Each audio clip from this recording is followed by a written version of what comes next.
After humans starting migrating out of Africa, how did they progress towards the Pacific?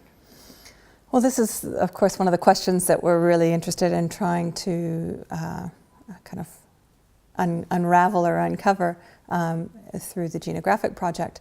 But we know that it looks like kind of one, in terms of mitochondrial DNA, one lineage left Africa, and it's split into two kind of branches. One of those branches took probably a coastal route along southern Asia through what is now island Southeast Asia, which of course was connected because of lower sea levels. They could walk, follow the coastline and walk all the way through much of what is now island Southeast Asia. But eventually, in order to get to what we call Sahul, or the greater kind of Australia and New Guinea continent, they had to cross major water boundaries of 70 kilometers, a minimum of 70 kilometers in order to get across that area that we call Wallacea, or biogeographically separates the Asian flora and fauna from the Australian marsupial fauna, for example. And they had to have some form of watercraft in order to get across into Sahul. And as I say, people arrived in New Guinea. We have the earliest archaeological dates now at about 50,000 years ago. So this migration, what's important and interesting is that it happened in waves or different stages. The genetic evidence suggests that this was not a single, that the peopling of this region was not a single event, that we see multiple lineages. As I say, we see this very early branch that comes along the south coast, but then we also see the other branch that eventually was the branch that went into Europe and Asia, and those people also came down into the Pacific, probably as early as 30,000 years ago. We have evidence of both of those branches of mitochondrial DNA lineages. And then we know that sometime within the last 10,000 years, there was also at least, another,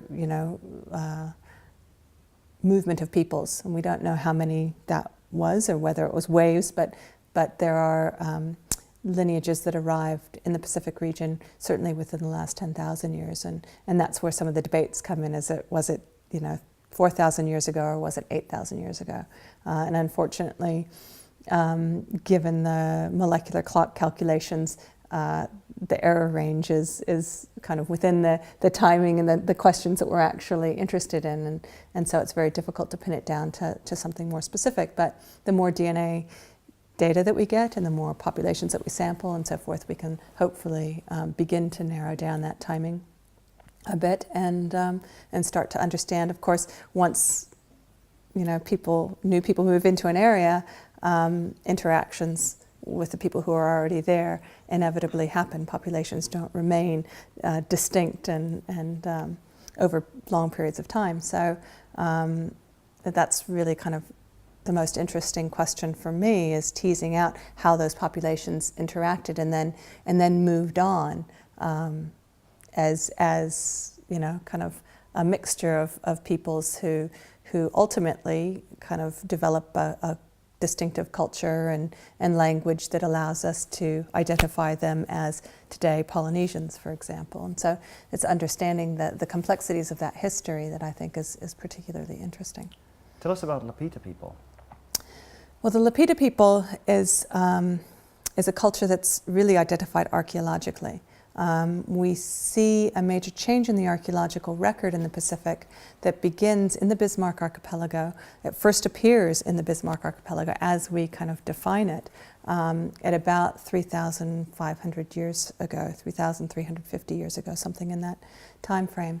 And what we see is the appearance of pottery in a very distinctive kind of decorated and undecorated pottery. But in terms of the decorations that we see and the types, the shapes of the vessels, the types of settlements that appear with these Lapita sites are quite different from what came before. We see the beginning of village settlements and people building kind of stilt house communities out over the reef, kind of like the traditional or the typical Pacific resorts you might see today with the little houses built out over the water. And that is very much a typical Lapita style habitation. We see, it appears that if this was a group of people moving in or whether it was interaction, we see the appearance of domesticated plants and animals, new domesticated plants and animals, but there's also the incorporation of many characteristics of people who were living and cultures that were living in New Guinea and the Bismarck Archipelago earlier. So we have independent development of agriculture in New Guinea, for example, and so they were already utilizing tree resources, nuts and things, but there's definitely a distinctive change in the material culture. So it looks like perhaps the arrival of people, we don't know, but certainly the arrival of new ideas, new material culture.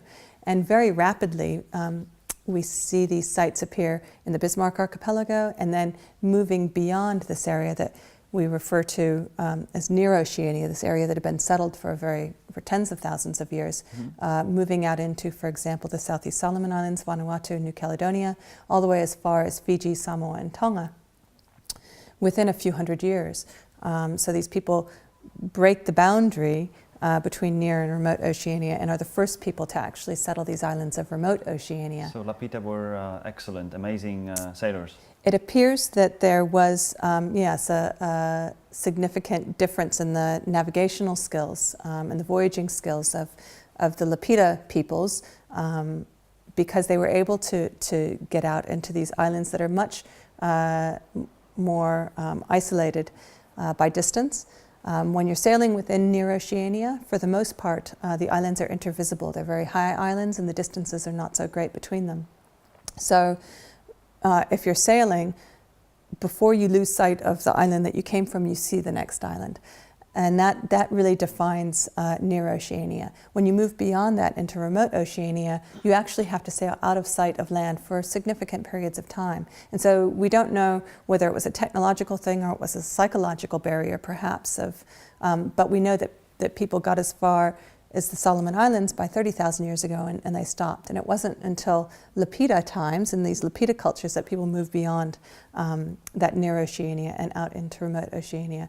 And so they carried with them plants and animals, what we often refer to as a kind of a transported landscape, their foods and their plants and their cultural items that are of importance to them, and we see this culture spread, as I say, thousands of kilometers from the Bismarck Archipelago to the edge of the Polynesian Triangle. And again, it stops in Samoa and Tonga, and that's been one of the questions: is why did Lapita expansion stop? And it stopped for a significant period of time, over 1,000, maybe 1,500 years, before people moved on and settled the rest of the Polynesian Triangle. And that's, again, one of the questions that I'm particularly interested in, is what is the relationship between these Lapita peoples and Polynesian peoples who settled the rest of the Polynesian Triangle sometime later. How much do you know, or let me rephrase that. How did this final push, this last great migration, happen, to your knowledge then? We don't really know how the last great migration happened. I mean, we know that, as I say, New Zealand was probably the last place that was settled 700 years ago. There are debates amongst the archaeologists about the dating of the rest of the Polynesian Triangle. Probably 10 years ago, people would have said they were settling 2,000 years ago, and certainly Tahiti and the Cook Islands, and then not long after that, Hawaii and Easter Island or Rapa Nui. But the archaeologists have been redating many of the sites, and dating methods have been improving, and as a result, our understanding of the timing of the settlement of the Polynesian Triangle is becoming much shorter. And so we're now talking 1,000, maybe 1,200 years maximum for the settlement of the Polynesian Triangle, the extremes. So, but there are some gaps in our understanding, and I think biologically we have perhaps underestimated the amount of variation that is in Polynesia today, genetic variation. And I think, with a bit more kind of in-depth research, we might start uncovering some things that we perhaps didn't expect. When we talk about the last great migration, we have to give some background, at least for Estonian viewers. Why is it so exceptional?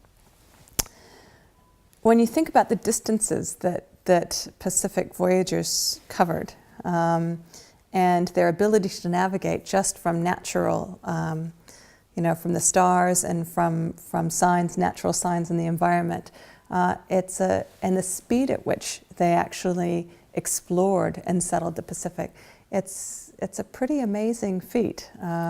They're covering thousands of kilometers of open ocean. In canoes. In canoes that, that are pretty. I mean, they're double-hulled canoes. They would have had superstructures, obviously to provide some shelter from the conditions. But it's a pretty amazing. If you look at the distances that they covered, and the small, the islands are surrounded by huge amounts of ocean, and yet they found and very rapidly found and settled these islands and adapted to those new environments. It's a pretty impressive feat of human adaptation and skill, and I think the human mind, the ability to go out into, in a sense, the unknown. And I mean, sometimes I think we, from a kind of European perspective, see the ocean as a barrier, and I think for Pacific people the ocean is more of a highway, but their ability to navigate that and understand that is a pretty exceptional feat, I think. When you were able to more or less pinpoint where the Maori came from, how did the Maoris react to that knowledge? It was interesting, when we started getting the results for the rat mitochondrial DNA and identifying the sources of those populations, as I say, it fit very closely with oral traditions. And so there was, I think, some relief in a way. I mean, that's one of the questions that often comes up. Well, what happens if it contradicts traditional knowledge and people's own stories? And I think some of it is that people don't understand necessarily DNA, and if you start looking at the DNA lineages and the lines that we're looking at, the mitochondrial DNA and the Y chromosome DNA history is only giving us a tiny fraction of the history of an individual. There are many more ancestors that contribute to your genetic makeup than those that we can identify through mitochondrial and Y chromosome DNA. So they aren't necessarily contradicting each other. And this is something I think many people who have done their DNA, you can pay your $100 and get your own DNA tested, and you get this history and you say, well, that's strange. I was always told that my family history was connected to here, And it's like, well, if you start looking at the ancestors that DNA line is actually tracing, you might understand that, it's looking at a different part of my family, a different part of my family history. And so, again, I think it's really important that we can explain those results and talk to people and try to answer questions if there are conflicts. And certainly we found so far that there is rarely a conflict. So how, but all in all, if we look at all of the Pacific region, how much did your findings, your results, revise the already established understanding of migration? I guess in certain respects, most of our results have been consistent with oral traditions, with linguistics, with archaeology. There have been some areas in which our results have perhaps challenged some views. Nothing that's completely contradicted things, but for example, the discussions and debates about contacts with South America. We know that there was contact between Polynesians, and we're talking pre-European contact between Polynesians and South American cultures because of the presence of the sweet potato, which is a South American cultivar.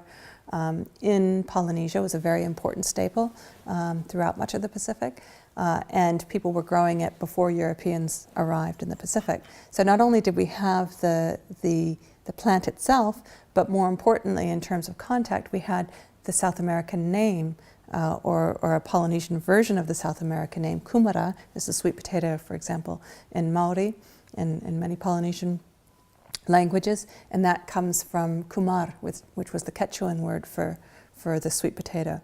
So it wasn't as if this sweet potato had just floated over on some, debris or something, because it came with the name. So there had to have been some person-to-person contact to transfer the name of the item, with the item itself.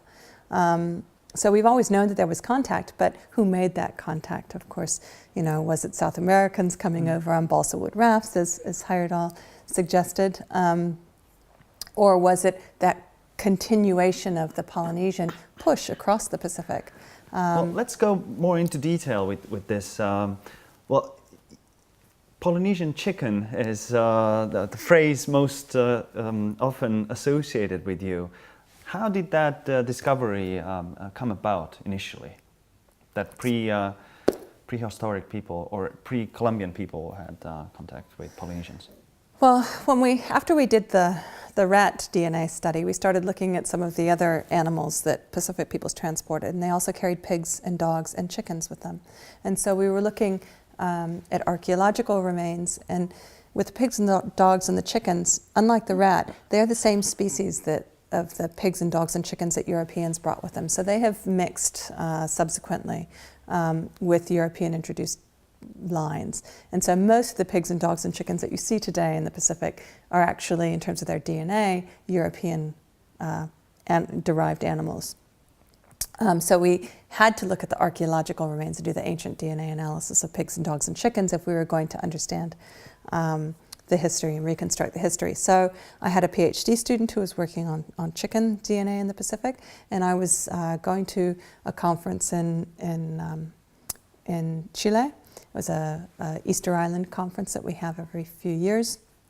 And a Chilean colleague of mine knew about the work that we were doing on the animals, and he knew of some chicken bones that had been recovered from an archaeological site on the mainland of Chile, that the site had no evidence of historic contact. So it was clearly a pre-Columbian archaeological site, and yet they found chicken bones in this site. Now, chickens were supposed to be, it was traditionally believed, a European introduction to the Americas. And so finding chicken bones in a pre-European site was very interesting and exciting for my colleague who had been working in Rapa Nui for many years and was very interested in the possibility of Polynesian contacts. And so he asked if I would do the DNA analysis on these chicken bones, knowing that I had a student who was working on the project. So I just happened to be in Chile again, and we met up with one another at an airport and transferred. He gave me these chicken bones, which I brought back, and my student did the analysis on. And she found that the DNA was identical to the DNA of the chickens that we were finding in these sites in the Pacific, including Lapita sites. So it was the same DNA lineage. So we had the bones directly dated as well, and the radiocarbon dates came back clearly pre-Columbian, so dating between 1300 and 1450 or so. And of course, so Columbus. These were only chicken bones, but the implications of that discovery were huge. So the chicken bones were consistent with being a Pacific introduction. They're the same chickens, and the timing, as I say, the date of the bones was consistent. If you look at the date of Polynesian expansion across the Pacific, we say, well, Polynesians wouldn't have stopped when they got to Easter Island, for example. They didn't know that was the last island. They would just keep moving on and exploring until they couldn't go any further. And of course, the only way that you're not going to be able to go further is when you hit land, and that's South America. So it looks like that it was a situation where we think Polynesians probably continued voyaging until they hit the coast. They had those plants and animals that they were carrying with them, and they left some chickens there, and perhaps We know, at least where the site was, that sweet potatoes, that's too far south, that sweet potatoes weren't growing there. But it's also very difficult to return voyage, which was a very important part of Polynesian exploration and settlement. So they would go out and explore, find an island, and then go home, and then they could take their other people and the things that they needed with them. So it was two-way voyaging. It's very difficult to get back to home from that, because from the location in south central Chile, because of the Pacific current and the winds. So you actually have to travel north in order to then turn and come back out to the Pacific Islands again. And by going up north, you're cruising basically straight into sweet potato country, and at that point is where the currents and the winds then allow the migration back westwards, back into the Polynesian Triangle. So it looks like it was a circular kind of route, we think. Previously, it was thought that Polynesians reached only Easter Islands. Well, I guess because we define the Polynesian Triangle by the islands, Easter Island was clearly settled by Polynesians. I don't really know why we thought they would have stopped. But there's another some 2,200 miles from Easter Islands to Chile. To the mainland, yeah. But those are distances that we know Polynesians were traveling. There've been sourcing studies looking at the movement of stone sources for making stone adzes and digging implements, cutting implements that are being transported those distances. They'd already traversed those distances in order to get out to Easter Island. So there was no technological reason that they couldn't, perhaps. So these bones are now indisputable evidence that contact was established. Is there ever any indisputable evidence? It has spurred a debate, and there has been some discussion, that, well, could it be contamination? Contamination is a huge issue with ancient DNA. But in effect, that the test was wrong. If you talk about contamination. Perhaps that maybe what we were looking at was not DNA from the bones themselves. But there are protocols that we generally use in ancient DNA. We have independent replication in other labs, which we have had done. We have multiple bones dated, multiple bones sequenced, and there's no question that in terms of the radiocarbon dates, they are pre-European, and everything in the site is consistent with being pre-European. So if the DNA is contaminated, then tell me who else introduced those chickens, who else was there, who had the opportunity, not only had the chickens, but was in the region, which is exactly where, if you look at the currents and the winds, Polynesian voyagers would have landed. That's exactly where we find the chicken bones. So, I mean, is there any evidence? It's absolutely, irrefutable, What does this mean? What does this mean for the Thor Heyerdahl theory and Heyerdahl's fans now? We could never say that. Heyerdahl suggested that it was South Americans who were voyaging out into the Pacific. Now, this was very much tied into the origins of Pacific peoples. Well, we know now from the linguistic evidence and from Lapita archaeology that Polynesian origins are not in the Americas, that they are indeed in Asia, and it was populations coming through the Pacific, moving from west to east and not from east to west. But can we say that some voyages, from South America into Polynesia, would we ever say that it was impossible that they occurred? No, we don't know. We don't have a time machine, but there is a more logical, more parsimonious explanation, is that it's Polynesians who have this voyaging history who did this. Whether South Americans may have come back with them, as we say, people interact, and people, would very possibly joined the voyages. And so Heyerdahl's trip was an extraordinary experiment, but your evidence suggests that at least the population and migration happened the other way. Well, it was an experiment that showed that voyages could occur from South America into the Pacific. it doesn't necessarily say who made those voyages. And again, some people might say, well, it could have been South Americans who came out, brought the sweet potato to Polynesia, picked up chickens and brought those back. Until we actually find human remains, I guess that issue could always be debated. Now, we think we actually have evidence of human, of Polynesians. Tell us more about that. When we found the chicken bones, we started looking for more evidence. And in a way, I say it's kind of like looking for a needle in a haystack. We don't have any evidence of strong impact of Pacific cultures in indigenous South American culture, for example. I mean, there are some amazing similarities, I have to say, between Polynesian culture and Mapuche culture in terms of ideas about life and afterlife, in terms of some of the ritual artifacts and things. There are some distinctive similarities. Whether those similarities are just by chance or because of actual contact, of course, is a debate that we've had in anthropology since the beginning of anthropology. But when we were looking through museum collections, looking for more chicken bones from coastal sites in Chile, looking for maybe rat bones or dog bones, we actually found some human remains from a small island located about 30 kilometers off the coast of Chile, within sight of the mainland, that had human remains that physically, in terms of the physical characteristics, looked very similar to Polynesian remains. And now Polynesian peoples are very robust and muscular, very tall, where the Mapuche, the indigenous people along the central coast of Chile, southern Chile,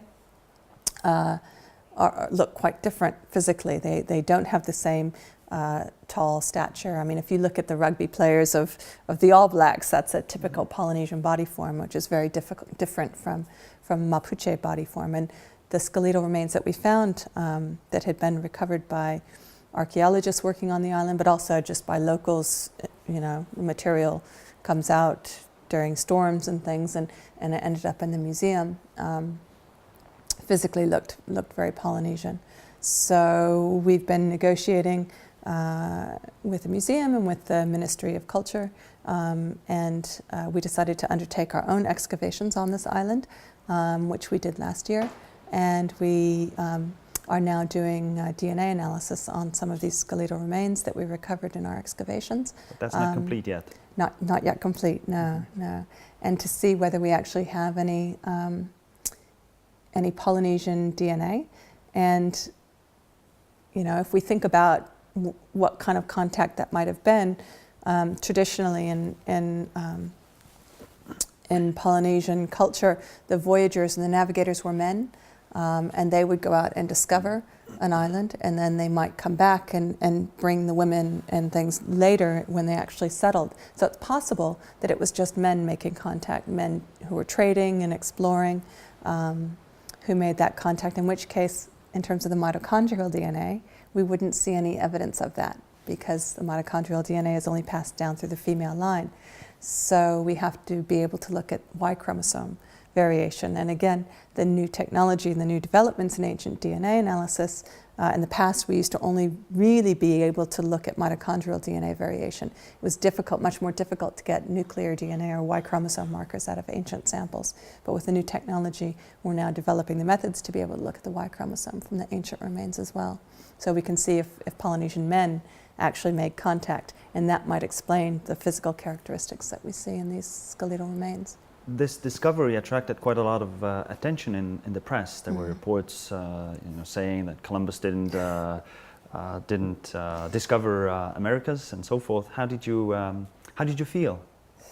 Well, again, as an anthropologist, it seems kind of self-evident that Columbus didn't discover America. There were many people already there, and there were probably other Europeans who contacted the Americas before Columbus did. But that's the very Western history and very American, in a sense, history. Of course, Native Americans have said for a very long time, no, Columbus didn't discover America. They were there.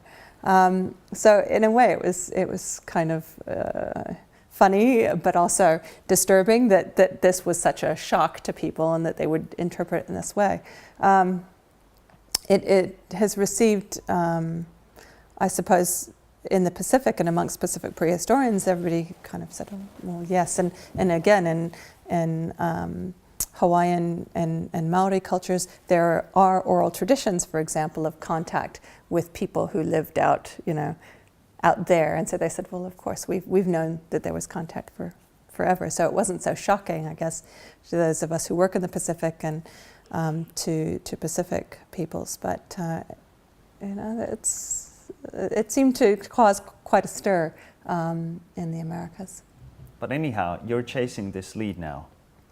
We are continuing to do this. We're working with my Chilean colleagues in Chile, excavating and doing DNA analysis on the material that we find. Also looking at other evidence, so sourcing the obsidian or the volcanic glass that we find in sites, the basalt or the other stone tools, looking at the faunal remains and the DNA of the animals, other animal bones that we find in the site, and ultimately looking at whether we have any evidence of Polynesian settlement patterns on the island, which, if you look at how Polynesians settled the Pacific, this little island, Mocha, is exactly where you would expect to find a Polynesian settlement. Polynesians and their ancestors, Lapita peoples, often settled on offshore islands, particularly where there was a larger landmass where people were already living, and that I guess provided maybe some buffer or some safety perhaps, but that they were on an island and not on a larger, on a continent or on a very large island. So in a way, there are very few islands that are available along the coast, and if you were thinking about Polynesian settlement strategies, that would be exactly where you would look for Polynesian sites. So it's kind of interesting that that's where this material turned up. Many, if not all of the places where you work, do your field work, are places that Estonians haven't heard about. Could you give us an idea of how large the region is where you do your field work? My fieldwork area has expanded over time. I was initially interested in the settlement of Polynesia, but then when we were interested in trying to understand the relationship between Polynesian origins and Lapita origins, that moved me back into the Western Pacific. I started working with a colleague in New Guinea to try to understand the origin of Lapita peoples. And so now I work from New Guinea, and then with the evidence of the chickens and possible Polynesian remains in Chile, it now extends across the entire Pacific. So from New Guinea to South America. Looking at these destinations, many people would call it a vacation rather than research. Yeah, people have this idea that working in the Pacific is very much sitting on a beach sipping cocktails, but it is. I enjoy it. It's wonderful places to work and wonderful communities to work with, and but it's not all a vacation. It's Pacific Island environments can be quite extreme when you have severe storms. Several situations, we've been working in, these people are affected by tsunami, by tidal waves, and they've had devastating effects in these communities by rising sea levels. We're working in Tokelau. One of the reasons that we're taking a very multidisciplinary approach there and working with the community is that these, with the rise in sea level, these places may disappear. One of the islands that we were working on in the Bismarcks, there was a king tide, and it flooded the entire island, and the people had to be evacuated to another island. So these can be very difficult environments to live in. When we're working in New Guinea, we're dealing with malarial environments. So there's diseases. People often don't, many hours by boat in order to get to a hospital, and so they can be quite isolated, and if the boats don't come, then food and resources may not be available, and people have to rely on themselves, and it can, They can be wonderful places, but they can also be very difficult places to work. Well, some people might say that this is all very nice and interesting, but so what at the end of the day? How do you respond to such people? Well, I mean, we could say so what about a lot of things. What we're trying to do is understand our history, human history, trying to understand relationships, trying to understand, our collective human history, as well as the individual specific questions about population origins. So, what does it mean? Well, if it helps us understand the relationship between different peoples and understand the differences and the similarities between different populations, that can't be a bad thing, and we can learn from that and understand that. Knowledge, general knowledge of contributing to understanding our collective human history, I think is a very worthwhile thing. But you also never know what the information that we're finding out to answer one specific question, how that might have implications. And this is one of the interesting things that we're finding now in terms of understanding the relationships in the settlement of the Pacific. It also helps us to start to understand, for example, why certain populations have much higher frequencies of certain diseases. We find, for example, very high frequencies of diabetes, of obesity, of gout in certain Pacific Island populations and not in others. So by understanding the history, it helps us also understand and explain the differences that we see in the frequencies of those diseases. So there can be benefits that are just go beyond what you might know, and that's the way it is for much of our knowledge and our understanding, is that something that you've learned, in this field will have implications here, or you were addressing this question, but it ultimately allows you to explain something completely different. So, it's all knowledge, and it's all, and if we communicate with each other and talk about it and think about these things multidisciplinary, cross-disciplinarily, it's, I think, a very valuable thing. One major project that you're involved with is the Geographic Project. For people who don't know about this, what is it? Well, the Geographic Project was a project, again, multidisciplinary international project funded by National Geographic and IBM and the Waite Family Foundation to try to understand this human history and understand this human dispersal. And so it's been a project that's involved researchers from all over the world, working with local communities and collecting genetic evidence and oral histories and other information to try to understand this process of human expansion. And your role there is to do what you do anyway.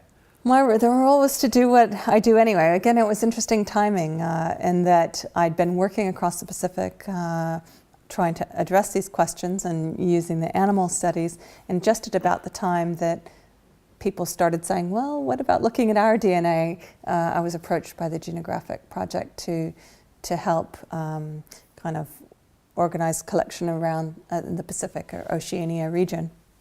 And so it was just good timing, I think, and the right timing for the people and for Geographic, that everything was coming together.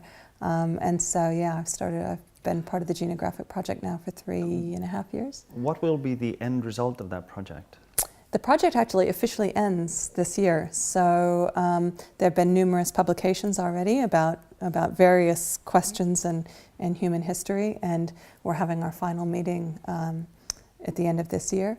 And no doubt there will be further publications, but it's putting all of this information together in a big database, and also incorporating the general public. People have been able to contribute their own DNA analyses, their own DNA samples to the broader Geographic Project. So there's been a research side, but there's also been a public involvement side. And then that information will be available for researchers in a kind of open database. Not all of the information, obviously our participants' anonymity is maintained, but the general information about the variation that we see across the globe will be available for other researchers. So it's a resource as well as a specific, answering very specific questions that were unique to each of the researchers involved and identified, by the project as being major questions that we wanted to address. As I say, I think it's created a resource for future